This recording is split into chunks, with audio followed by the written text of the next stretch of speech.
Ramazan ayı uşunday, demek günöylördün geçirilişi anık. Mukaffiratun ma beynehunne idejtenebel kebaira. Biroq bunun bir şartı var.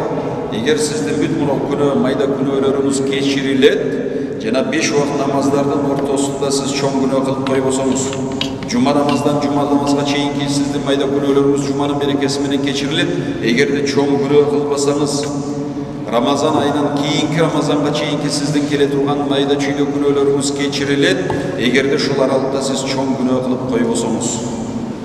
Eğer çoğun günü kılıp koysanız anda sizden Cenab-ı kiçine günöylörünüzde geçirilmeye kalıp aga da özünçe tövbe kılış gerek olur. Biroq Allah Taala bizge şunday şans berdi, mümkünçülük berdi.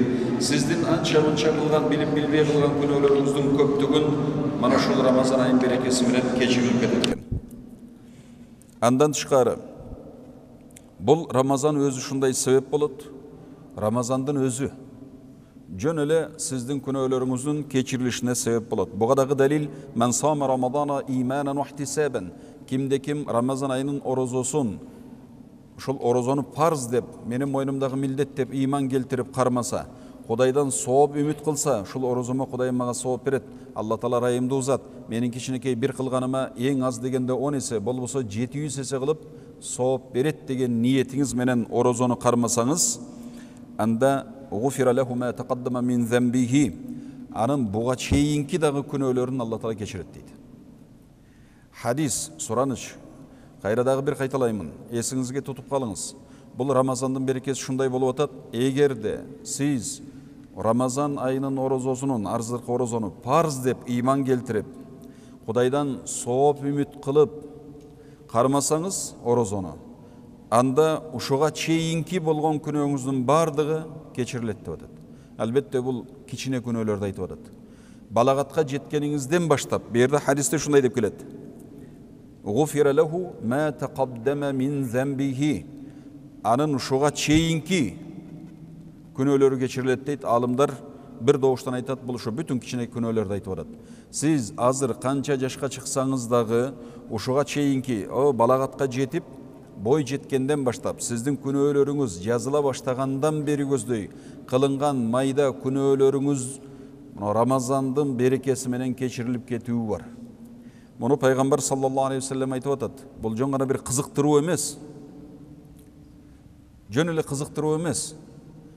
Бұл чыныгы имандуу мусулман, Кудайды жалгыздап билген адамдын Peygamberga iman келтирген, кыямат күнүнө iman келтирген адамга берилчү белек бул. Дагы бири бұл Ramazan ayı beyişke kirүүнүн bir çoğun sebebi, günöөлөрдүн geçirilişinin çoğun sebebi ken, dagı biri beyişke kirүүнүн çoğun sebebi.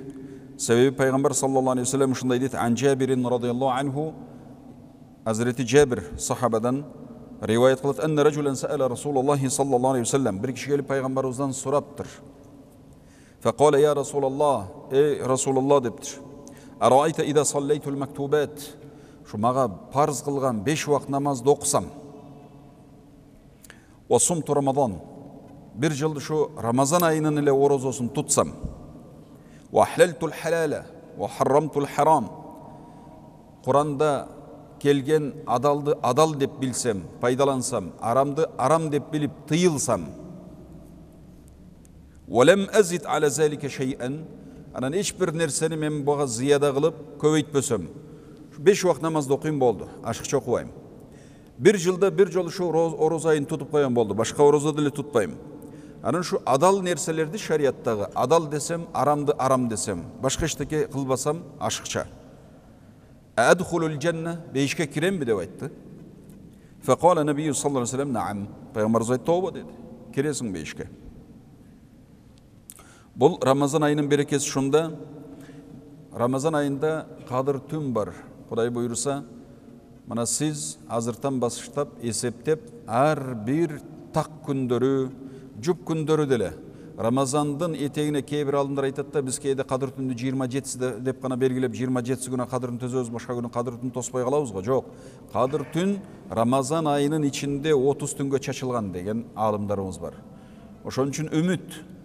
Бұл бір елі 27-ші түнді қармап қойып болды, мен қадыр түнге тұш болдым деп, еш кім кесе айта албайды. 30 күн мүмкіншілік бар.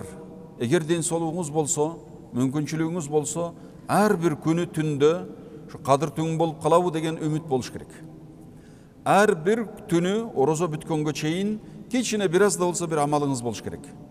Оразаның әрбір күнінде кичине садақа қылғанда тат қылып алыңыз.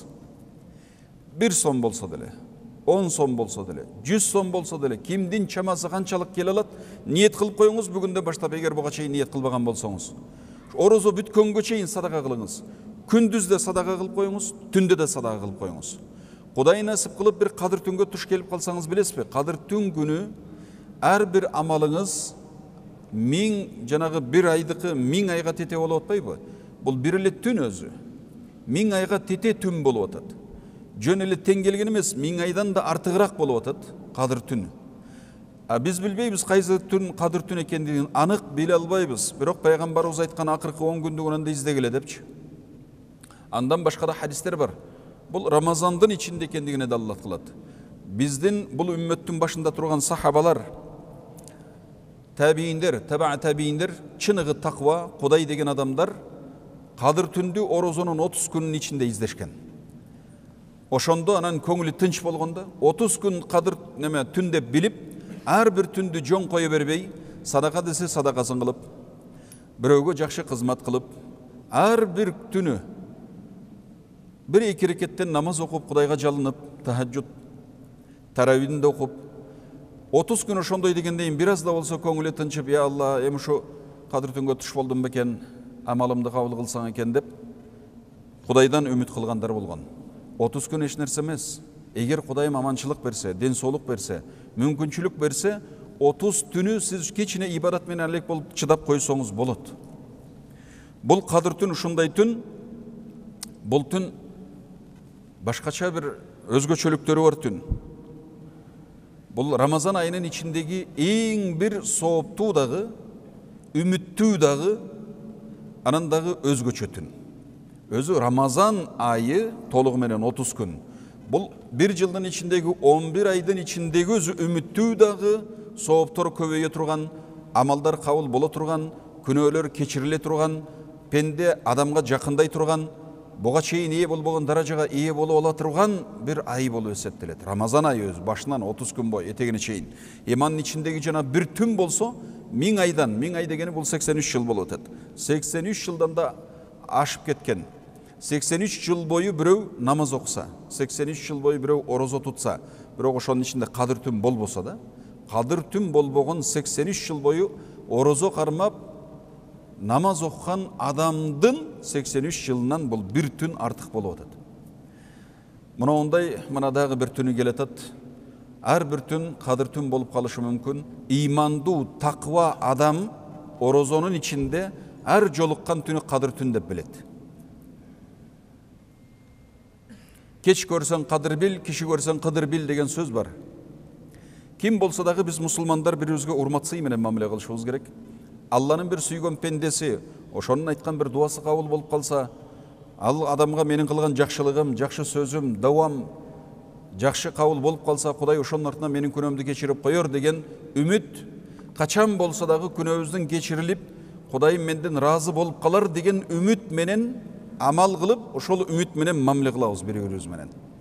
Бүгүнкү күндагы азыркы ооз, мынакей ачылыштан мурун, бүгүнкү туткан оразаңыз да кабыл болуп калса экен деген үмүтүңүз бар. Муну кабыл кылчу бир эле Алла, башка эч ким кабыл кылбайт. Сиздин күнөөңүздү кечирчү бир эле Алла, башка эч ким күнөөнү кечире албайт. Эгер Алладан башка бирөө кабыл кылат, бирөө кечирет десек, биз анда мушриктердин катарына кошулган болуп калабыз. Биз Алланы жалгыз деп билебиз. Бүтүн Алланын ишин бир гана Алла өзү кылат, эч ким ага көмөктөшпөйт дагы. Иманыбыз ушундай бекен болуп, ошентип иман келтиребиз, анан Алладан үмүт кылабыз. Кудай анан бизге берет. Я Алла, сен кечирбесең менин күнөөмдү ким кечирет? Сен бербесең мага ким берет? Сен менин амалымды кабыл кылбасаң башка ким кабыл кылат? Я Алла деп жалынып, жалбарып көкүрөгүңүздөгү чын ыхлас менен кайрылсаңыз, анда сиздин дуаңыз дагы кылган амалыңыз да кабыл болот. Иншалла, себеби пайгамбар саллаллаху алейхи ва салlam айткан дуа бул момун, мусулман адамдын эң негизги куралы. Шу кайерде болсо дуада болуңуз, Mana azırda uşul dua uçuru geletat. Kuda kalasa 5-6 minütten keyin oz açardan murun akırkı uşul uçurlardağı oz açılayın деп atқан uçurda duanın kabul boluşu anık. Bir tuğanlar özüңөрgө dagı, жалпы elge dagı, жалпы ümmeti Muhammediyaga, mana özümüzdün kişinekey өлkөбүз Kırgızstanга dagı, anın içindeki adamlarga, momin musulmanlarga, el başında turganlarga bir iman, insap, adalettүүлүк tilep, özüңүздүн кичинекей мамлекетиңиз болгон үй бүлөңүзгө дагы амандык tilep, Кудайдан бекем иман, кең рызкы, чың ден соолук сураш керек. Ар бир ооз ачкан учурда Пайгамбар саллаллаху алейхи ва саллям кабыл болот деп уада кылган. Бул Рамазан айы ушундай берекелүү ай. Ида жаа Рамазану футихат абвабу ал-жанна. Рамазан айы кириш менен бейиш эшиктер ачылат деген. Сиз үчүн бул сөз мындай кызык эле туюлушу мүмкүн, бейиш эшиктер ачылат. Ава бул Алланын рахматы. Муну биз ушундай түшүнөбүз. Мисалы да сизге бирөө барыр тигил жердин эшиги ачык турат десе, сен кире берсең болот деген сөз да. Сен кире берсең болот, сени эч ким тоспойт деген сөз. Эгер сизге бирөө айтса, бар мечиттин эшиги ачык деп койсо, бул мечиттин эшиги ачык дегени тоскон эч ким жок, сен кирсең боло берет деген сөз. Рамазан айында Алла Таала атайын өзүнүн пенделерине райым кылып, бейиш эшиктерин ачып коет экен. Сиз экөөбүз түптүз айка кирип кете албайбыз го, бирок бейишке түптүз кирип кете тургандай амалды кылсак болот экен. Башка айларда мындай өзгөчөлүк болбойт. Азыр Рамазан айында бейиш эшиктерин Алла Таала ачып койгон. Ошон менен биргеликте гулликат абвабун нар, тозок эшиктерин жаап койгон. Сизде бир мүмкүнчүлүк бар, орозонун ичинде кылган амалыңыз менен, кылган дуаңыз менен, жакшылыгыңыз менен, садакаңыз менен, мамилеңиз менен, кылган ибадатыңыз менен биротоло тозоктун эшиги сиз үчүн жабылып калыш мүмкүнчүлүгү бар. Биротоло сиз үчүн бейиштин эшиги ачылып калыш мүмкүнчүлүгү бар. Бир тууганым, бул шанс. Муну сиз азыр сезип, жан дилиңиз менен, мындай жон териңиз менен сезип билишиңиз керек. Ошондо сиздин Рамазандын этегине чейинки бул орозонун өтүшү сиз үчүн башкача болот. Эгер ушуну элестетип, нак жүрөгүңүзгө сиңире алсаңыз, бу Рамазан айы ушундай экен. Алла Таала азыр мына төп-төз бейиш эшиктерин ачып коюптур. Рамазан бүткөнгө чейин ушундай. Тозок эшиктерин жаап коюптур. Рамазан бүткөнгө чейин ушундай. Ва суффидати шаятин. Шайтандардын ушундай al-maradatu min-ash-shayatin, шайтандардын да бир чектен чыккан таза, бу элдин ичинде адамдарда шүстүрейлер болот го, шайтандардын да ошондойлор болот экен. Алла Таала ошондойлорун кишендеп коет экен. Мүмкүнчүлүк бар. Эгер Рамазандын ичинде дагы сиздин койбой эле, шайтан азгырбастан эле, өзүңүз эле моюн жоондук кылып, Кудайдын буйругуна моюн сунбай, нафсиңиз күчөп эле күнөө кылыңыз келип турса, демек Кудайдан көбүрөөк тооба кылыңыз. Сиздин нафсиңиз ошондой деңгээлде деп билиңиз. Эгер Рамазандын кириши менен кичине мойнуңуз жумшарып, Кудайдын буйругун аткаргыңыз келип калса, анда билиңиз, сизди көбүрөөк шайтан азгарып жүргөн экен. Рамазандын ичинде шайтандар кишенделгенде Кудайым сиздин жүрөгүңүздү жебитип койду. Бул айдын ичинде ушундай берекелер бар.